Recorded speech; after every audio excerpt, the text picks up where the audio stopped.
Welcome back. Now let's get to the balance of my conversation with Maurice Jones, the Deputy Secretary for the Department of Housing and Urban Development. Now, the first focus, local zoning laws and how they're becoming a big sticking point in this fight here. Is that just a municipal problem, or is that also the responsibility, when it's all said and done, of the boss of the county executive? Exclusionary zoning. Rob sat down and said, listen, I can't go into a community who elects their own mayors, who elects their own legislature to say, you guys have to do the following in your particular areas. And I know 7 towns were just cited here for being non-compliant. His argument is it's both not his job and his authority to go tell non-compliant towns what they should or shouldn't do here.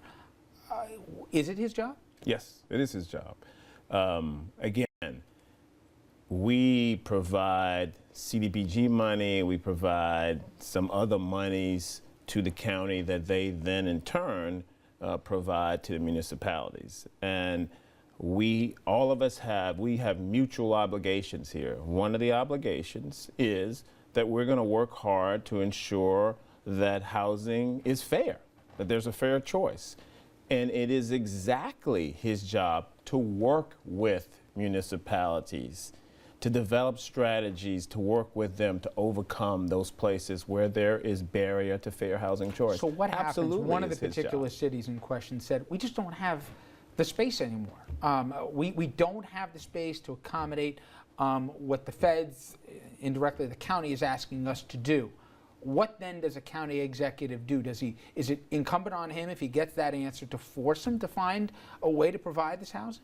So again, the question is there a zoning ordinance that's taking space out of play for fair housing development? That's the real question. And so that's very different from saying we just don't have the space. The question is zoning playing a role as an impediment?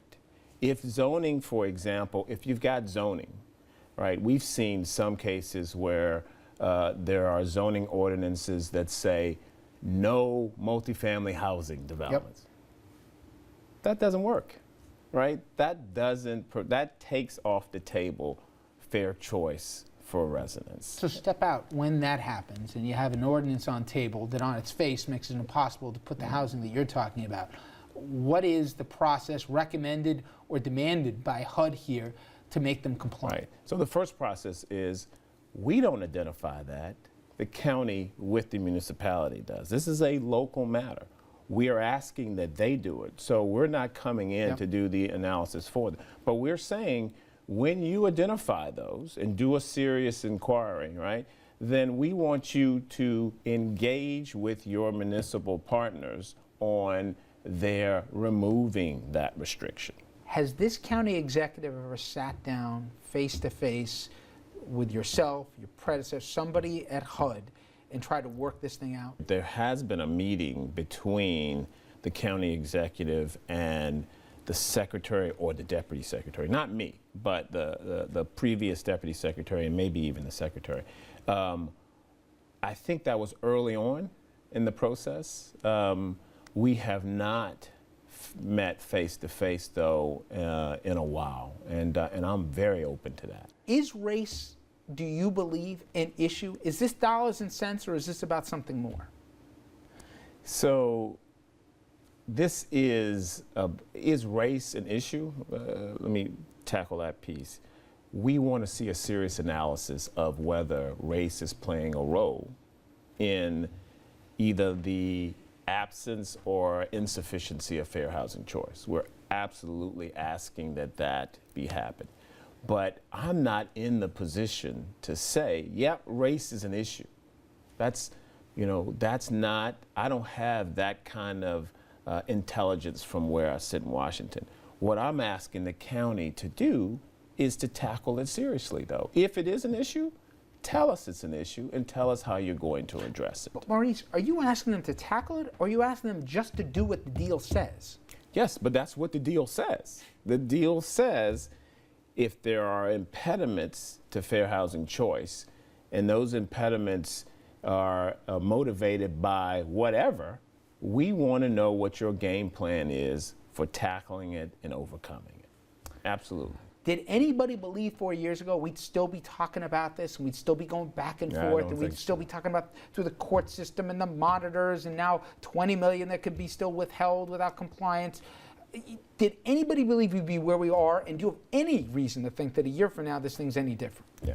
So I do not think anybody believed that 4 years later this deal would not be done. I am optimistic that we will not be talking about an undone deal 1 year later from now. I can tell you that the county executive is watching this conversation. So I will give you the platform to give a message to the county executive. What would it be? It's the message I've been trying to deliver since I took this job. Let's finish the deal. We've made progress on it, but there's unfinished business, and it's unfinished business that together we can do.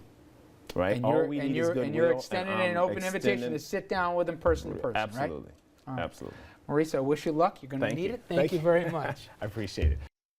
And that was earlier today. After my conversation, we reached out to the Westchester County Executive Office of Rob Astorino for a reply or response. And Andrew, what did they have to say? Well, I spoke with Ned McCormick. He's the communications director for Westchester Executive Rob Astorino. His statement, quote, Westchester County is in compliance with the settlement. It is ahead of schedule on constructing new affordable housing units, and we see no reason for HUD to withhold $17 million from communities HUD claims to be championing.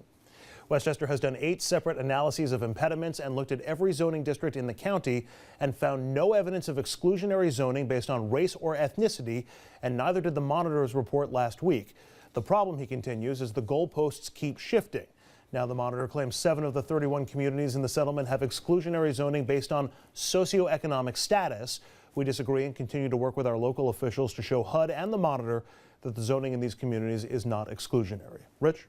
Thank you. And once again, every time you think you finally get a little bit of clarity, then all of a sudden it's like there's 2 separate universes, trying to address the same common subject. And that is why 4+ years later, we're exactly not where we were before. A lot of money's been spent, a lot of legal fees been spent, and movement's been finally done here, but we still don't have a done deal on this thing, and it's amazing that we could be looking at an election this fall, and we'll be looking at an election this fall without clarity on the issue. And one of the problems that we've had in reporting this story is how confusing it is and how many moving parts there are to it and the different claims that have come through. I think that's one of the reasons why the public hasn't been able to follow along perhaps as much as we certainly have, and why you get competing claims going back and forth. When the principals involved seem to be talking past each other, it's very difficult for voters to make heads or tails of it. Okay.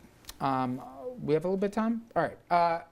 Obi, you think that the county, and whether it be from the monitor, whether it be from the courts, whether it be from the editorial pages, that everybody's got it wrong and that the county's right on this? Rob Astorino is doing a great job leading the county through this, okay? It is his job to represent... In what parallel universe, what has he tangibly delivered that he hasn't been forced to at the end of the gun of the court? It's his job. It's his job, as he's been elected, to represent the men and women that live in this county and their families and their children and everybody else that's around here. And in the course of doing so, he is making sure the big bad government doesn't come in and change all the zoning across Westchester, bringing our tax rates down, which means there's less money for seniors, less money for education. All of that adds up. The and if you BS talk about this is timeout. If you, he fought over the source of revenue. timeout. Timeout. Let me try facts, though. I hear that all the time. Let's do facts. He said, and he vetoed the whole idea of the source of revenue. If he felt so strongly about it, why did he capitulate and allow, by the way, vouchers to now be included? He did because the court forced his hand and said he had to sign the document. He didn't want to. First time through, he vetoed it, and the second time through, he signed it because the court would hold him in contempt. Because the court said he was wrong. The court said he was violating the terms of the agreement. It said that's what they said. And what did the monitor say that got applied? That he still wasn't being compliant. But Rob was right to fight against that. He should never have rolled over on that. Wait, it was bad. What has he been right about? When once has the court, the monitor, or anyone said he was right about one thing? He's right about this number one reason. He is leading Westchester where it has to go on this to protect its residents. You can't just have HUD come in here and change the zoning. Richard, I want to go live in Scarsdale tomorrow and buy a big house. I can't afford to do so No one's necessarily. trying to make you. But No one's but trying to what get they're you a trying free to do house, here, Obie, what and this HUD is a BS What law HUD here. is trying to do is make sure everybody can afford to live in every community no matter what. The That's cost of land wait, doesn't Andrew, you allow want for to that. That's That not is where remotely. this is going. The facts are completely they different want- than the they want- church you just trotted The out. church leaders, the You're church gonna leaders. talk or They not? want lower income housing in communities so that the policemen and the school teachers and the firefighters who service Scarsdale or service Actually, it's not what they Chappaqua. want. No, wait. That's what, If he calls that's what, time out, can I call that's time what out for one Secretary, second? No, because that's no, what Secretary Obie, said at the beginning of the you're interview. not going to interrupt him because here's the problem. You're suggesting that what the court and the federal government are trying to do is social engineering. That every city in Westchester is going to make sure that we're going to set up an estate here for anybody who wants to come drive up from the Bronx. That's actually that's what the HUD recommendation is. No, it's not. One of the things. Wait a I've second. read the documents. I've read the documents, Richard. Well, you I've sat obviously here and didn't read them. understand it because that's not what they said. Yes. They did not say that. And by the way, if you were right, how come we're talking about 700 units? Richard, 750 units? If I believe you, how many people live in Westchester? Richard, how many people live in Westchester? Over about 1 million, right? Okay, and we're talking about 750. Wait a minute, let me do the math now. 1 million people live in the county. We're talking about 750 units. So you're saying that everybody gets to have a house wherever they want to live. What I'm saying Interesting is math. To go to Andrew's point, though, just to talk about that one for a second, I would love it if it was for our policemen, our firefighters, and everybody in this county to be here. One of the requirements of HUD is to open up to everybody else outside of the county and bring new people in. We have men and women that are living here now that need better housing. Do you think a city, every city, should make affordable housing one of the requirements of the city, that you're going to have some place where people don't have to be millionaires to live in the county? I agree with that. Sure, everybody should be able to. So then you disagree with the county. You need to have a place for the men. No. Yes, you need do. to have a place for the men and women that work here and live here to afford to live in safe, affordable housing. I agree with that. Okay. At the same time, you can't roll over and say everybody gets to live wherever they want. Here's the problem. But that's Here's what Rob the is problem. doing. He's fighting Rob, HUD. and seemingly you believe if you have a deal and you sign a deal, you don't have to live to the terms of the. Let me finish. You don't have to live to the terms of the deal. And if you don't like it, here's what you do. You go and cry about big government. Now, you signed it, you took the benefits of the money, but you don't want to have to live up to the terms. The county signed the agreement, and HUD is every trying to time- go beyond the agreement. That's been the No, argument but from the problem Astorino is throughout. Nobody bothered to read it. The Monitor and every court, by the way, has upheld what the federal government has tried to do. The problem is Rob says no, and seemingly some others say big giant government's going to try and take over. We have a court system in here that independently looks at things. Forget about what the federal government says. As Ned said, Oh, my this God. fight keeps on going on, and No, they it keep on doesn't. The building problem more is housing. they never go more full- housing keeps getting built here. Oh. But that's not the and only- how is Obie, that's not the only part But of how the do you settlement. look at this thing and say, Why don't you let him Ossining- answer you? He's going to tell you it's That's two not- parts. The housing is only one part of the settlement. Right. It's also eliminating the things that are preventing fair housing, including the zoning laws and I including grew the up in source of income. Briarcliff. I do not see how Ossining has issues with their zoning in that community. I mean, I'm When sitting we here come right back now. here, Monitor we're going to get found in another otherwise. circle on If this the one. federal monitor You lived two there, guys they'd are get a better enjoying idea. it. When we come back, we're going to switch gears, and this one really isn't Republican and Democrat. It is children who grow up in political families, especially ones who see firsthand the dark side of politics and some of the ugliness in terms of the 24-hour introspection of lives, the scandals that can rip apart families. Why do so many of them, like Chelsea Clinton, consider going into the family business? She says she's open to the possibility of running for higher office. I'll talk to folks who deal with these families and try and understand why. That and much more when we come back.